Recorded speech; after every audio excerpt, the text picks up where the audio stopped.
নৱৰাত্ৰিৰ সময়ত মহিলাসকলে দান কৰা উচিত এই 8টা বস্তু। প্ৰসন্ন হ'ব মা দুৰ্গা আৰু আপুনি মা দুৰ্গাৰ আশীৰ্বাদ পাব।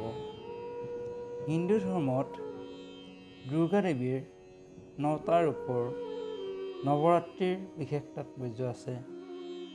নৱৰাত্ৰিত মা দুৰ্গাক সন্তুষ্ট কৰিবৰ বাবে আৰু গোসানীৰ কৃপা লাভ কৰিবৰ বাবে দেৱীৰ 9টা ৰূপক পূজা কৰা হয় আৰু 9টা ৰূপক বেলেগে বেলেগে ভোগ নিবেদন কৰা হয়। পঞ্জিকা অনুসৰি এই বছৰ অৰ্থাৎ 2023 বৰ্ষৰ শাৰদীয় নৱৰাত্ৰি 15 অক্টোবৰৰ পৰা আৰম্ভ হৈছে আৰু 23 অক্টোবৰত শেষ হ'ব। জ্যোতিষশাস্ত্ৰত এই সময়খিনিত কেইটামান বস্তু দান কৰাৰ কথা কোৱা হৈছে। এখন ঘৰৰ গৃহিণীয়ে যদি এইকেইটা বস্তু দান কৰিব পাৰে, মা দুৰ্গাৰ কৃপাত ঘৰখনলৈ আহিব সুখ, শান্তি আৰু সমৃদ্ধি, আৰু একে সময়তে সেইগৰাকী মহিলাৰ স্বামীৰো দুগুণে উন্নতি হ'ব। প্ৰিয় ভূমিকগণ, আহকচোন জানো সেই বস্তুকেইটানো কি। নাম্বাৰ 1, ৰঙা খাৰু। নৱৰাত্ৰিৰ সময়ত ৰঙা ৰঙৰ খাৰু দান কৰা অতি উপকাৰী। কোনোবা দুখীয়া মহিলাক বা ছোৱালীক ঘৰলৈ মাতি আনি আপুনি ৰঙা ৰঙৰ খাৰু দান কৰক আৰু উদৰ পূৰাই খুৱাওক। আপুনি মা দুৰ্গাৰ কৃপা বা আশীৰ্বাদ অৱশ্যেই লাভ কৰিব। আপোনাৰ স্বামীৰ জীৱনলৈ আহিব সৌভাগ্য আৰু আপোনাৰ স্বামী দীৰ্ঘায়ু হ'ব। নাম্বাৰ 2, শাস্ত্ৰ অনুসৰি দেৱী দুৰ্গাৰ আশীৰ্বাদ পাবলৈ নৱৰাত্ৰিৰ যিকোনো এদিন কল দান কৰিব লাগে। কল দান কৰিলে মা দুৰ্গাৰ কৃপাত আপোনাৰ ঘৰলৈ টকা পইচাৰ সোঁত বব। আপুনি আৰু আপোনাৰ স্বামী সকলোৰে প্ৰিয় পাত্ৰ হৈ উঠিব। সেয়েহে মনত ৰাখিব, অভাৱী কাৰোবাক কল দান কৰিলে মা দুৰ্গা প্ৰসন্ন হয়। নাম্বাৰ 3, বস্ত্ৰ। দুৰ্গা পূজাৰ সময়ত সকলোৱে নতুন বস্ত্ৰ পৰিধান কৰি প্ৰতিমা দৰ্শন কৰে। কিন্তু বহুতো এনেকুৱা দৰিদ্ৰ পৰিয়ালৰ ল'ৰা ছোৱালী আছে যাৰ মাক দেউতাকৰ পূজাত তেওঁলোকক কাপোৰ দিয়াৰ সামৰ্থ্য নাই। আপুনি তেনেকুৱা শিশুক পূজাৰ দিনত নতুন বস্ত্ৰ দান কৰক। বস্ত্ৰদান মহান দান। আপুনি সেই কাম কৰিলে মা দুৰ্গাৰ আশীৰ্বাদ পাবই পাব। কথিত আছে যে এনে সময়ত বস্ত্ৰদান কৰিলে ঘৰৰ সমস্যা, নেতিবাচকতা, দুখ আৰু দাৰিদ্ৰ্য দূৰ হয়। কেৱল সেয়ে নহয়, ব্যক্তিয়ে ৰোগৰ পৰাও মুক্তি পায়।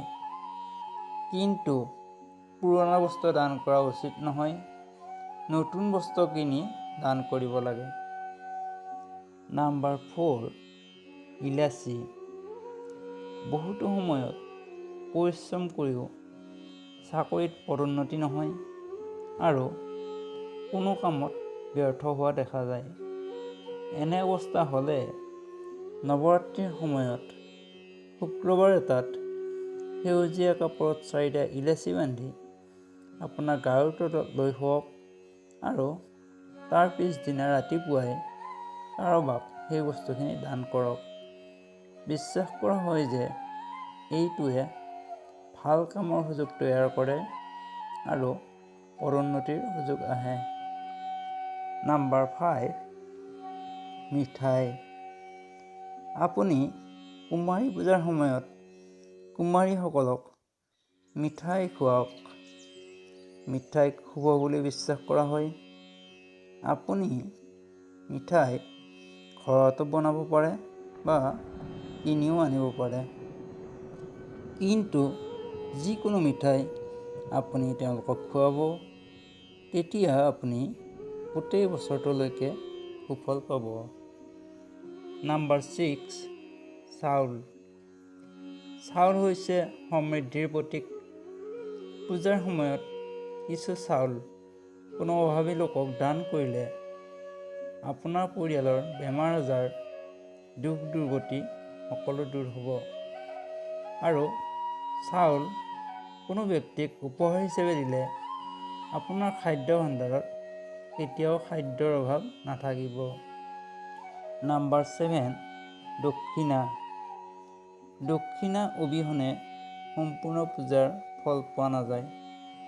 পূজাৰ সময়ত কোনো সাধু বা ব্ৰাহ্মণক সামৰ্থ্য অনুসৰি দক্ষিণা প্ৰদান কৰক।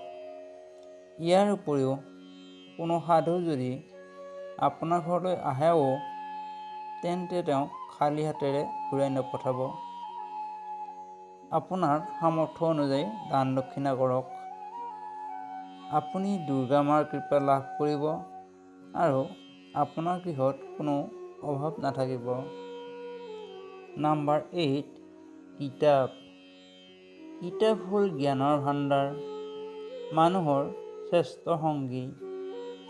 নৱৰাত্ৰিৰ সময়ত কোনো মানুহক কিতাপ দান কৰাটো অতি শুভ, ফল হ'ব অতি মধুৰ। এইটো বস্তু দান কৰিলে মানুহৰ জীৱনৰ পৰা দুখ কষ্ট দূৰ হ'ব, মা দুৰ্গাৰ আশীৰ্বাদ পাব, লগতে সৰস্বতীৰো আশীৰ্বাদ পাব। তেনেহ'লে বন্ধুসকল, আজিৰ ভিডিঅ'টো ইমানতে সামৰণি মাৰিব ওলাইছোঁ। যদিহে ভিডিঅ'টো চাই ভাল লাগিল, লাইক এটা নিশ্চয়কৈ কৰি দিব। কমেণ্টত লিখিব জয় মা দুৰ্গা। আৰু ভিডিঅ'টো চাই ভাল লাগিলে আত্মীয় স্বজন আৰু বন্ধু বান্ধৱৰ মাজত শ্বেয়াৰ কৰিবলৈ নাপাহৰিব। শেষত আপোনালোকলৈ এটি বিনম্ৰ অনুৰোধ, আপোনালোকে যেন ৰহস্য চেনেলটো ছাবস্ক্ৰাইব কৰি থয়, যাতে ৰহস্য চেনেলৰ পৰৱৰ্তী ভিডিঅ'সমূহ আপোনালোকে নিয়মীয়াকৈ চাই থাকিব পাৰে। আজিলৈ এৰিছোঁ, ধন্যবাদ।